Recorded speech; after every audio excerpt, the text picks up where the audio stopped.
بسم اللہ الرحمن الرحیم۔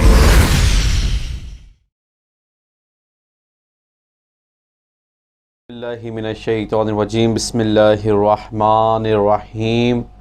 وبہ نستعین وہو خیر المعین، اما بعد فقد قال اللہ تبارک و تعالی فی القرآن المجید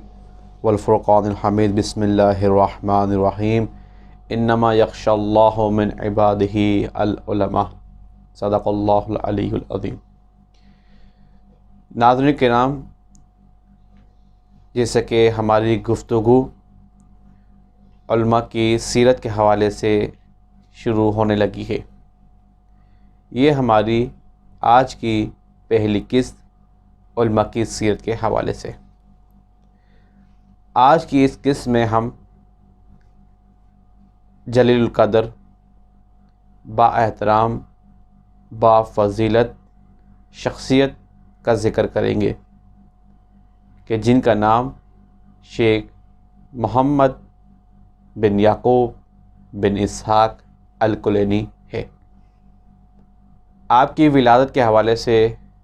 مختلف آراء ہیں، لیکن جو مشہور رائے پیش کی جاتی ہے وہ یہ کہ آپ کی ولادت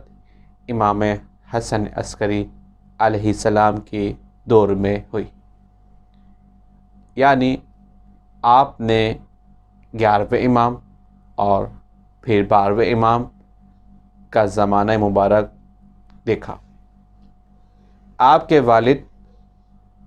یعقوب بن اسحاق اپنے وقت کے بہت بڑے عالم دین گزرے ہیں۔ آپ کا تعلق رے، جس کو آج تہران کہا جاتا ہے، رے سے کچھ کلومیٹر کے فاصلے پر موجود ایک گاؤں کلین سے آپ کا تعلق تھا، اور یہیں پر آپ نے ابتدائی تعلیم حاصل کی۔ آپ ایک مشہور معروف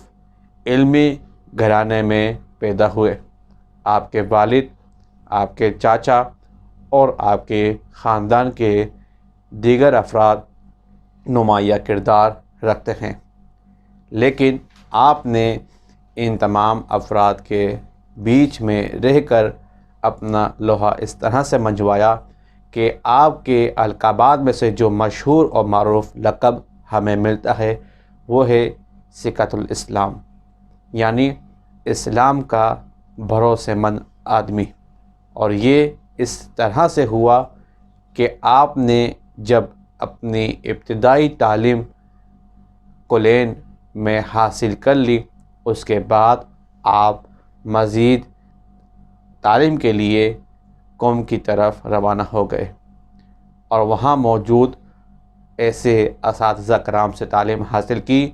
کہ جنہوں نے ائمہ علیہم السلام سے مباشرتاً، یعنی بغیر کسی فاصلے کے، بغیر کسی توسط کے روایتیں نقل کی۔ یعنی اس طرح سے آپ ان علماء کرام اور اصحاب رسول، اصحاب ائمہ سے آپ نے روایت نقل کی کہ جو نمایاں کردار بھی رکھتے تھے اور امام کے نزدیک ثقہ بھی تھے۔ آپ کی نمایاں کارکردگی میں ہمیں جو ملتا ہے وہ ہے آپ کی کتاب الکافی۔ ہمارے کتب اربع جو معتبر ترین کتابیں ہیں، ان میں سر فہرست جو کتاب ہمیں ملتی ہے وہ ہے الکافی۔ یہ الکافی ایک طویل کتاب ہے، ایک ایسی کتاب ہے کہ جس میں ہمیں 3 ابواب ملتے ہیں: اصول کافی، فروع کافی اور روضۃ الکافی۔ اس پوری کتاب الکافی کو لکھنے میں آپ کو 20 سال کا ایک طویل عرصہ لگا۔ اس میں آپ نے 16,000 سے زیادہ روایتیں، احادیث نقل کی مختلف عناوین پر، اور یہی آپ کی وہ عظیم کارکردگی ہے کہ جس سے آج تک ہم شیعان علی ابن ابی طالب علیہ السلام استفادہ کر رہے ہیں، پھر چاہے وہ فقہ کا یا عقائد کا یا کسی بھی چیز کا باب ہو۔ آپ کے حوالے سے ملتا ہے کہ سید ہاشم بحرانی آپ کے حوالے سے ایک واقعہ نقل کرتے ہیں کہ آپ کی جب شہادت، تو آپ کا جب انتقال ہو گیا، اور یہ انتقال بغداد میں اس وقت ہوا کہ جب آپ کے زندگی کے آخر کے 2 سال بچے، تو آپ نے بغداد کی طرف رخ کیا تاکہ آپ وہاں جا کر اور مزید علم حاصل کر سکیں۔ یہاں پر ہم واقعے کو بیان کرنے سے پہلے ایک اور بات اپنے محترم سننے والے ناظرین کی خدمت میں بیان کرتے چلیں کہ یہ 20 سال کے عرصے میں آپ نے اس وقت حدیثیں نقل کی کہ جب سختیوں، تکلیفوں اور پریشانیوں کا دور تھا، ظالم جابر حکومت، بادشاہ، ائمہ علیہم السلام اور ان سے صادر ہونے والی روایتوں کے سخت خلاف تھے۔ ایسے دور میں آپ نے اپنی جان کو ہتھیلی پر رکھ کر دین حقہ کے پرچار کے لیے روایتوں کو جمع کیا۔ اب چلتے ہیں اپنے اس واقعے کی جانب کہ جس کو سید ہاشم بحرانی نے اور مرحوم مغفور سید ظفر امروہی صاحب نے اپنی ترجمہ والی کتاب جو انہوں نے اصول کافی کی ترجمہ کی ہے اس کے مقدمے میں لکھا۔ ملتا ہے کہ جب آپ کی قبر مبارک جو بغداد میں ہے، آپ کی قبر مبارک کے پاس اس وقت کا ایک ظالم جابر فاسق حاکم آیا، تو اس نے جب یہ سنا کہ لوگ آپ کے معتقد ہیں، آپ سے عقیدت رکھتے ہیں، آپ کے عقیدت مند ہیں، تو کہا کہ ان کی قبر کشائی کی جائے۔